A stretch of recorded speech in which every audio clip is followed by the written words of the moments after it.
Ces images d'exploit, vous ne les verrez jamais sur les médias européens, particulièrement français.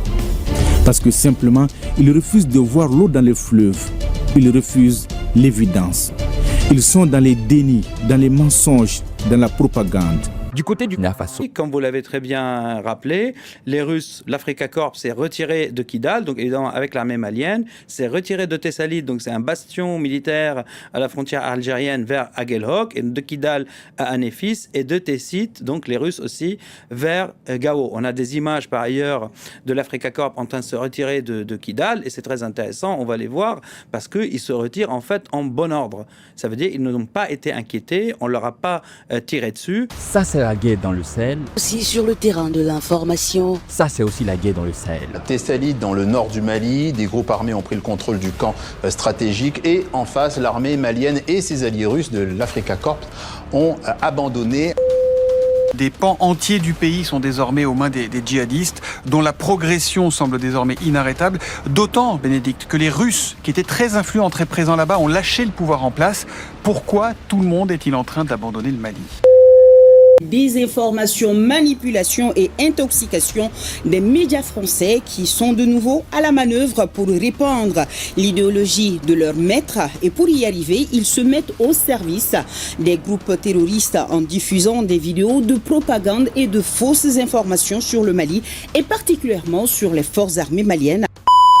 Aujourd'hui, la guerre a changé de méthode, a changé de style. Regardons par exemple ce qui est proposé par les médias de l'AES. Alors que les groupes terroristes tentent d'écraser le pays, Bamako et ses partenaires russes multiplient les opérations d'envergure sur plusieurs fronts. Initialement calibrée pour 5000 hommes, cette armée tripartite a vu ses effectifs triplés à la mi-avril pour atteindre 15 000 soldats. Ce déploiement massif permet désormais une présence simultanée sur les théâtres d'opération de Gao, Meneka et Kidal, tout en sécurisant les points névralgiques du centre du pays. Et regardons par exemple ce qui est proposé par des médias français. Base militaire attaquée par des groupes djihadistes et des rebelles Touaregs, ministre de la Défense assassiné, le chaos règne au Mali et les forces russes présentes sur place semblent avoir disparu des radars. Si les habitants de Bamako étaient surtout inquiets, la peur semble plus vive au sein de la communauté malienne à l'étranger, comme ici, au Sénégal. C'est une situation difficile. J'ai de la famille là-bas, des frères et des sœurs. J'ai très peur parce qu'on ne sait pas vraiment ce qui se passe et on ne sait pas comment ça va finir. Aujourd'hui, ce n'est plus une vue de l'esprit, c'est une réalité. La question qu'on se pose, c'est comment une victoire pour l'AES peut être perçue au-delà de la victoire comme étant autre chose pour d'autres médias. Dans cette vidéo, on revient sur la bataille, la nouvelle forme de guerre qui existe depuis des années dans l'AES, dans le Sahel en l'occurrence. Nous allons nous attarder sur deux cas particuliers, le Burkina Faso et le Mali. Pour mieux comprendre ce qui arrive aujourd'hui dans cette partie du monde, il faut comprendre ce qui est arrivé autrefois dans cette partie du monde et qui conduit à ce qui se passe aujourd'hui. Retournons donc dans le passé. Nous sommes en 2012, lorsque le Mali est pour la première fois attaqué par la plus grande invasion de son histoire à l'époque. L'attaque les a pris par surprise en début de matinée. Plusieurs dizaines de djihadistes venus de villages voisins prennent à partie l'armée malienne entre la mairie et le palais de justice de Gao. Très rapidement, en 2012, l'État français réagit. Désireux d'aider le Mali, l'État français lance ce qu'on appelle l'opération Serval. La France conforte sa position de meneur dans la lutte contre les djihadistes au Mali. Elle devrait immobiliser jusqu'à 2500 soldats. 750 hommes sont actuellement impliqués dans l'opération Serval. Le président français a précisé ce mardi les objectifs: arrêter l'agression terroriste, sécuriser Bamako et permettre au Mali de recouvrer son intégrité territoriale. Demandez ce qu'on va faire des terroristes si on les retrouve. Les détruire ? Les faire prisonniers si c'est possible?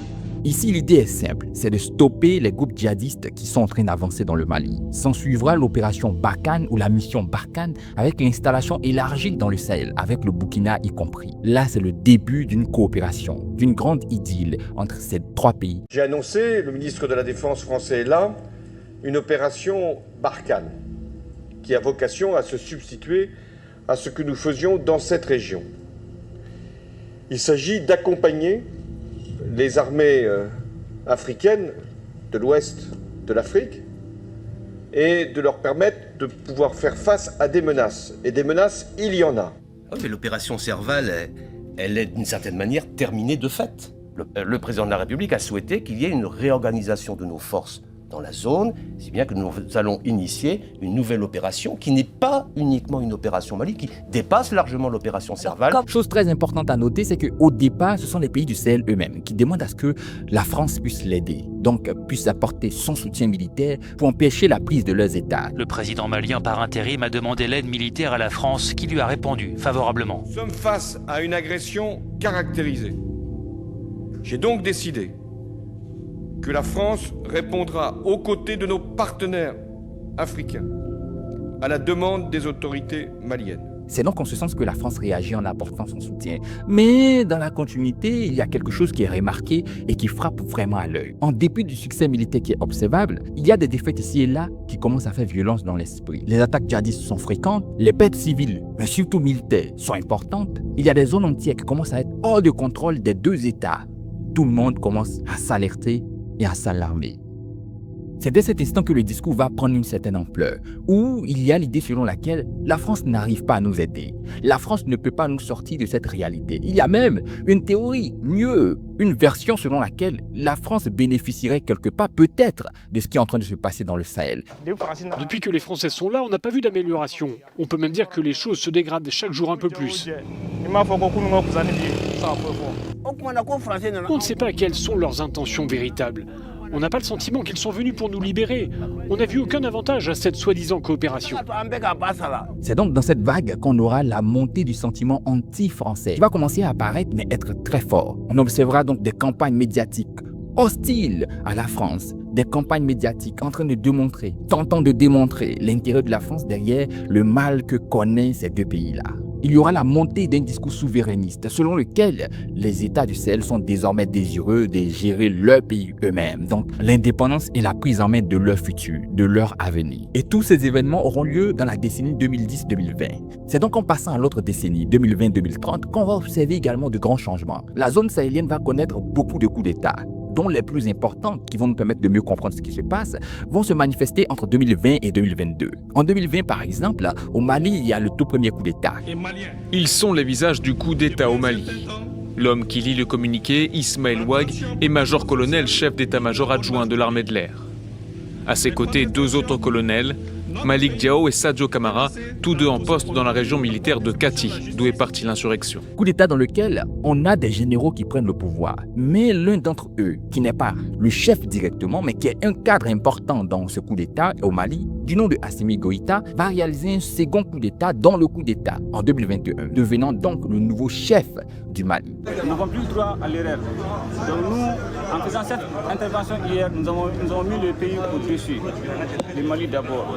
Raison pour laquelle nous les avons assuré notre soutien et leur dire de commencer à travailler, car nous n'avons plus droit à l'erreur.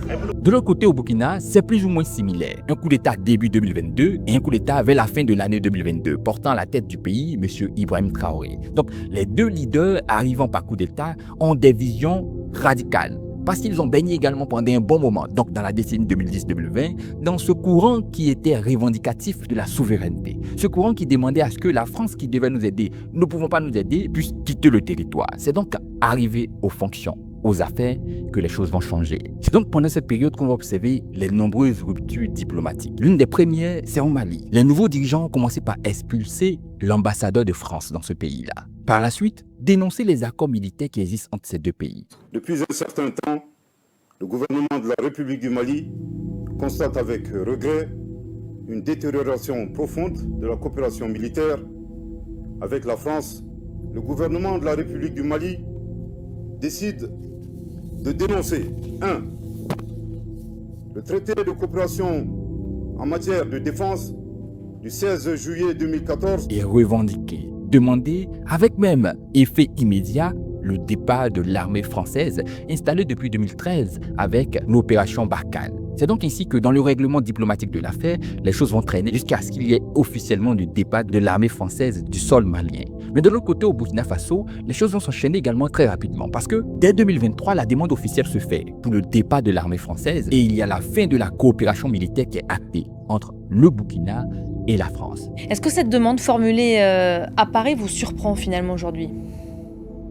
Non, la demande ne me surprend pas tant que cela parce que même si on est tenté de lier cette demande à celle qui avait été formulée par les autorités maliennes. Il ne faut pas oublier que c'est au Burkina Faso que le convoi français qui partait de Côte d'Ivoire avait eu beaucoup de mal à passer et qu'il y avait eu énormément de manifestations qui avaient obligé le dispositif militaire français à modifier son itinéraire de passage, et que l'on est quand même dans un pays où, au-delà du sentiment anti-français, il s'agit d'une révolution. C'est le pays de Thomas Sankara qui s'était illustré par sa lutte pour la souveraineté contre les impérialismes de toutes les formes. Parce que jusque-là, ce pays, la France qui venait pour sauver ses pays, n'a pas pu sauver ses pays et est soupçonné même d'avoir des intérêts cachés en dessous de ce qui se passe. On s'aperçoit qu'il y a eu indéniablement des succès au niveau tactique avec la neutralisation d'un certain nombre de combattants djihadistes et également de certains chefs de ces groupes,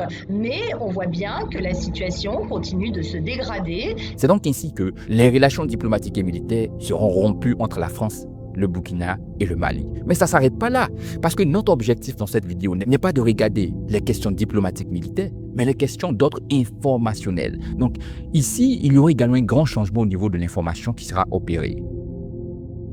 Juste après le départ de l'armée française et la fin de la coopération militaire, il y aura également une nouvelle cible. Les autorités en place vont lancer une vague de communication dont l'objectif est de rendre uniforme la nouvelle communication nationale et de faire en sorte que tout le monde puisse avoir la seule, la même, l'unique version officielle. Donc que tout le monde puisse comprendre les choses d'une seule et unique manière. Parce que l'on est en temps de crise. Alors, ça s'entend comme étant compliqué. Dans les pays démocratiques, ça ne passe pas. Mais généralement, dans tous les pays du monde, lorsqu'on est en temps de crise, c'est comme ça que les choses se font. Ces pays se trouvant dans une situation compliquée vont donc appliquer la même méthode.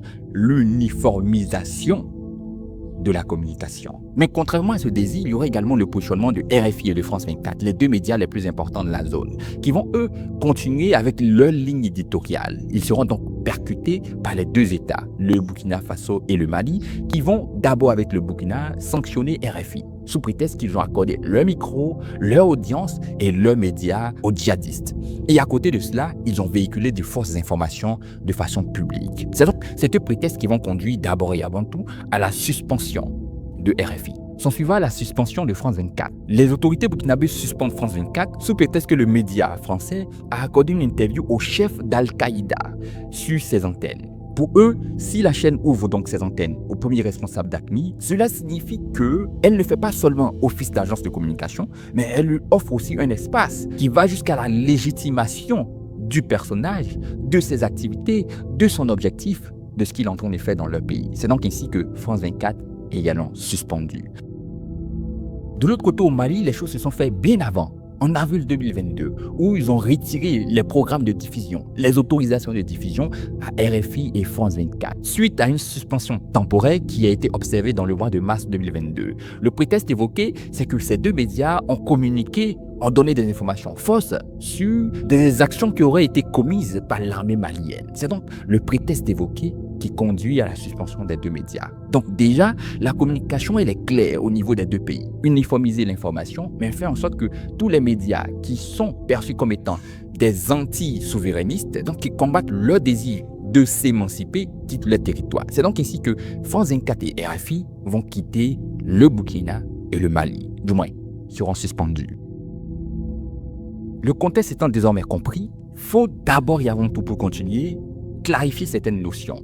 L'une des plus importantes qui va nous permettre de comprendre la suite de la vidéo, c'est la notion de propagande. C'est quoi la propagande? Alors, nous allons aller sur Google et simplement taper la définition de propagande. La propagande est une action systématique visant à influencer l'opinion, les attitudes et les comportements d'une population pour lui faire adopter certaines idées, doctrines ou croyances, souvent politiques ou sociales.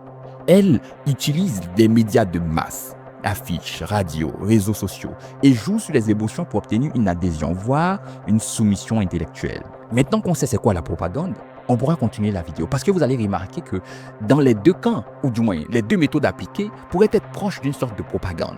Du côté pro-AES, il y aura ceux-là qu'on appelle des activistes. Généralement, ce sont des influenceurs avec beaucoup d'abonnés qui vont avoir une ligne éditoriale selon laquelle, qu'il ait raison ou pas, on soutient notre leader. Donc, dans le cas du Burkina, on soutient vaille que vaille, M. Ibrahim Traoré, et dans le cas du Mali, on soutient vaille que vaille, M. Assimi Goïta. Le Mali, seul État à respecter la norme d'un déficit publique de 3% du PIB. Les médias européens dans la panique totale à cause des créateurs de contenu africains. L'AES a tellement traumatisé les médias français jusqu'au point où ils sont allés jusqu'à perdre leur dignité et leur crédibilité. Les seuls médias qui donnent la parole aux terroristes, c'est les médias français, notamment France 24. Mali, 18,4 milliards de francs CFA redistribués aux populations.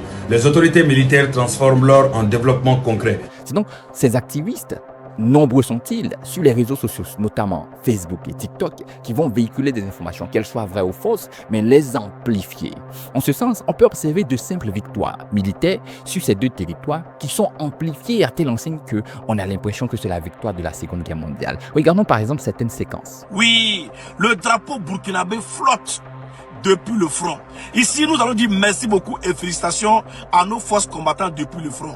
Tout cela pour vous montrer que l'armée burkinabé contrôle la zone. Le région administrative du Mali retrouve sa paix d'antan en sillonnant les rues de Kidal. Embarquées dans une patrouille de la force d'intervention rapide, les populations civiles de Kidal confirment la bonne nouvelle grâce aux femmes et aux autorités administratives.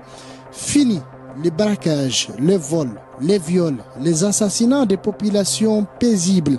Fini l'anarchie. Le Burkina Faso dispose désormais de 40 bataillons d'intervention rapide, c'est-à-dire BIR, composés de 600 hommes équipés, prêts à intervenir pour défendre la nation. C'est incroyable. En seulement 3 ans, son excellence le capitaine Ibrahim Traoré, le bâtisseur du Burkina Faso, a fait en sorte en fait que le Burkina Faso est devenu un pays à craindre. Raison pour laquelle vous voyez qu'il n'y a plus de taureaux qui fatiguent les gens. Parce que le Burkina Faso dispose de plus de 40 bataillons d'intervention rapide. C'est incroyable. Sike, Korobo Balite, Korobo Sike, Armée Malite, Korobo Sike, Korobo Balite, Korobo Sike, Armée Malite, Korobo Sike. C'est donc dans cette posture que l'armada informationnel a été développé du côté AES, où ces soutiens-là sont indéfectibles, mais extrêmement importants. Lorsqu'on regarde par exemple du côté des médias français, notamment France 24 et RFI, généralement c'est un type de message qui est véhiculé. Des messages où il y a des problèmes, où on observe le non-respect des droits de l'homme, où il s'attarde sur le non-respect de la démocratie, où il s'attarde sur le non-respect de certaines valeurs qui sont propres à la France ou aux pays développés. En ce sens, lorsqu'il y a une victoire par exemple militaire du côté de l'AES, ils vont rentrer dans les détails de la question des droits de l'homme, dans certains détails qu'il faut voir ou qui nous éloignent à la réalité de ce qui pourrait être perçu comme étant l'essentiel, en l'occurrence la victoire militaire qui vient d'être observée. Et finalement, dans les deux camps, on a comme l'impression qu'il y a une sorte de bataille, où l'information est donnée de façon unique. Donc, du côté de l'AES par exemple, on ne parle que des victoires, on ne parlera jamais des défaites, on ne parlera jamais de ce qui ne va pas. Et du côté de France 24, RFI par exemple, on ne parle que de ce qui ne va pas. Donc, des petits problèmes ou des problèmes de façon générale qu'on a pu observer. Ça crée donc une friction et une concentration au niveau du positionnement. En ce sens où tous ceux-là qui disent que France 24 n'est pas bon sont figés sur leur position et tous ceux-là qui croient que France 24 est bien ou donnent l'information sont également figés sur leur position. Ça crée donc des radicaux vis-à-vis de l'information. Pour être un peu plus concret, regardons ce qui se dit ou ce qui s'est dit récemment. Lorsque le Mali a été attaqué le 25 avril, on a pu observer une réalité où les médias ne disaient pas les mêmes choses. Du côté de France 24, on parlait surtout de la prise de Kidal, de la prise de Gao, de la prise de certaines villes. Mais on ne parlait pas forcément du retour de l'armée malienne. Ce qu'on pouvait observer ou voir dans les médias ou au niveau des médias maliens. On n'a toujours pas de nouvelles du chef de la junte, le général Assimi Goïta. Il est invisible ou il joue plutôt à l'invisible. En tout cas, il était près de Bamako il y a encore 24 heures dans un camp sécurisé. On n'a toujours pas de nouvelles de lui. Évidemment, les commentaires vont bon train. Le numéro 2 de la junte a été tué. Il y a toujours l'émoi, l'émotion. Il y a toujours l'émotion, mais également la colère auprès de certains habitants de Kati par rapport à la mort du numéro 2. Le numéro 3 de la junte a été blessé. Il se porterait mieux d'après son entourage. Et maintenant, sur le terrain, c'est plutôt le calme, que ce soit par exemple à Bamako, que ce soit à Sévaré ou encore à Gao ou à Kidal. Ça n'a pas tiré visiblement aujourd'hui d'après nos informations. À Kidal, vous l'avez dit, la Kidal a passé sa première nuit sans les mercenaires russes. Et il y a quand même la colère des officiels maliens qui disent, par exemple, c'est une citation, la Russie, les Russes nous ont trahis à Kidal, c'est-à-dire qu'ils sont partis donc sans le feu vert du gouvernement et sans avoir crié gare.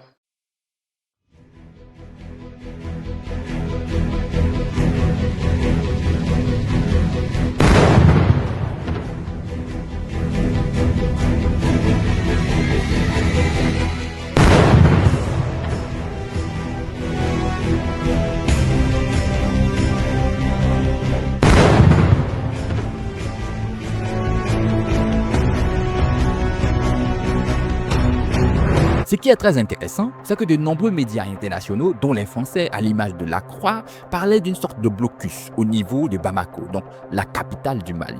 Mais les médias maliens ont sorti un démenti factuel, où ils ont sorti même des vidéos pour montrer que tout allait bien, selon ce qu'on peut observer sur ces vidéos-là. Et au moment où certains annoncent Bamako sous blocus, c'est vendredi 1er mai, plus de 800 citernes sont entrées dans la capitale sous escorte des FAMA sans embûche.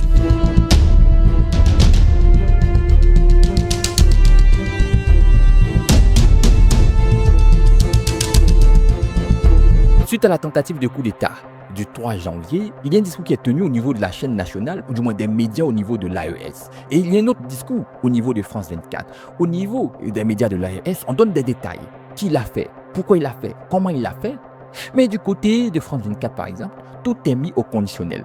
Aurait été, pourrait, peut-être, on dirait. Et on ne parle plus de l'essentiel. On parle plutôt de ce qu'on peut comprendre ou on devrait comprendre face à cette situation. En substance, le 3 janvier 2026 à 23h, il était prévu une action de déstabilisation du pays. Cela allait se faire par une série d'assassinats ciblés des autorités civiles et militaires, en commençant par la neutralisation du camarade capitaine Ibrahim Traoré, chef de l'État, président du Faso, soit à bout portant, soit par une action pour miner son domicile.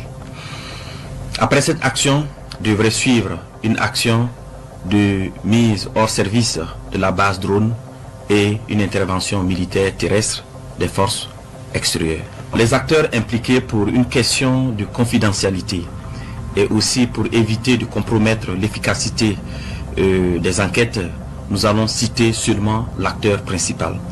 Il s'agit de l'ex-lieutenant-colonel Paul-Henri Sandaogo Damiba. Alors, il a eu pour mission clé de concevoir et de planifier les actions, de rechercher et de mobiliser les fonds, de recruter des populations civiles et des militaires. Les militaires avaient pour mission de coopter d'autres militaires, de mettre en place des groupes d'action avec des missions bien déterminées. Et les civils devraient mobiliser des populations, leurs adeptes, pour que après l'action militaire, ils puissent mobiliser leurs adeptes pour pouvoir soutenir l'action militaire. Alors le ministre de la Sécurité a communiqué hier à la télévision sur ce coup d'État déjoué. Oui, tout à fait. Monsieur Mahamadou Sana a expliqué que c'était un coup d'État qui était prévu pour être exécuté le 3 janvier dernier et que l'objectif des putschistes était l'assassinat du président de la transition du Burkina Faso, le chef de la junte du Burkina Faso, Ibrahim Traoré. Il y aurait eu plusieurs arrestations. Il faut préciser qu'on n'a pas encore des détails, on n'a pas encore des preuves de ce qu'avancent les autorités du Burkina Faso. Donc, plusieurs militaires auraient été arrêtés, pas plus de détails, je disais, et que l'instigateur serait Henri Damiba. Vous savez qu'il a été renversé en septembre 2022 et qu'il est actuellement exilé au Togo, et que ce serait lui qui serait à la tête des putschistes qui ont voulu renverser le régime. Alors, on cite également la Côte d'Ivoire, un pays voisin, et que 70 millions de francs CFA auraient été, selon le ministre, auraient été mobilisés pour l'opération. Et nous avons quand même deux réactions ce soir. D'abord, une réaction d'un diplomate ivoirien de la sous-région qui dit ceci, c'est une citation, la Côte d'Ivoire n'est l'ennemi de personne, nous sommes l'ami de tout le monde, que le Burkina produisent les preuves. Le Bénin récemment, c'est une citation qui continue, le Bénin récemment a été victime d'une tentative de coup d'État. Il y a eu des preuves qui ont été fournies. Là, on n'a pas du tout de preuves. Et nous avons tenté de joindre Damiba à Lomé. Nous n'avons pas pu, mais quelqu'un qui le connaît très bien dit ceci. Damiba n'est dans aucun coup d'État. Des exemples, il y en a une panoplie que vous pouvez certainement citer, même dans les commentaires, n'hésitez surtout pas, que vous pouvez également trouver sur les réseaux sociaux, mais on a comme l'impression qu'il y a deux vérités sur un même sujet, il y a deux positionnements sur un même sujet, il y a deux phrases sur un même sujet, qui sont surtout différentes. Malheureusement, et c'est quelque chose de très factuel, alors qu'on déteste France 24, on critique RFI, généralement, ces mêmes citoyens qui le font suivent à la lettre, à la minute et même à la seconde ces médias-là. Récemment, ils ont sorti une vidéo, donc un échange sur le plateau de France 24, où on parlait de l'Azawad, donc ce territoire qui est revendiqué par certains séparatistes au Mali et dont l'intervenant défendait donc le positionnement pro-AES. On a remarqué par exemple que dans les commentaires, c'était incroyable. Regardons ensemble, où on chante les louanges de l'intervenant, où on chante les louanges de France 24, où on applaudit ce média qui est anti-souverainiste, qui est anti-AES, qui est un danger pour la souveraineté du Burkina et du Mali. On observe donc qu'il y a une sorte de deux poids, deux mesures, parce qu'en même temps qu'on critique le média, on le suit toujours mieux. On soutient même certains positionnements ou certaines vidéos du média. Ce qui nous met donc face à une réalité. Est-ce qu'aujourd'hui, l'information doit être donnée pour contenter ceux qui nous écoutent, ceux qui nous suivent, ou l'information doit être donnée de façon factuelle, réelle, mais surtout selon la ligne éditoriale d'un média? Aujourd'hui, comment est-ce qu'on fait pour être dans la vérité? C'est quoi l'objectivité? Qui dit que ceci est objectif ou non? Comment est-ce que ça se fait qu'aujourd'hui, on soit tous contre un média et que le lendemain, on applaudisse ensemble ce média-là, on le salmodie limite? La bataille, la guerre de l'information, elle est factuelle. Si elle n'existe pas chez vous, elle est factuelle en Afrique de l'Ouest et elle est une réalité entre le Mali, le Burkina et la France. Merci d'avoir regardé la vidéo jusque-là. N'oublie pas, si ce n'est pas encore fait, de liker, de t'abonner, mais surtout de dire en commentaire ce que tu penses de cette vidéo. Et on se dit à très bientôt pour la prochaine. D'ici là, portez-vous bien. Au revoir.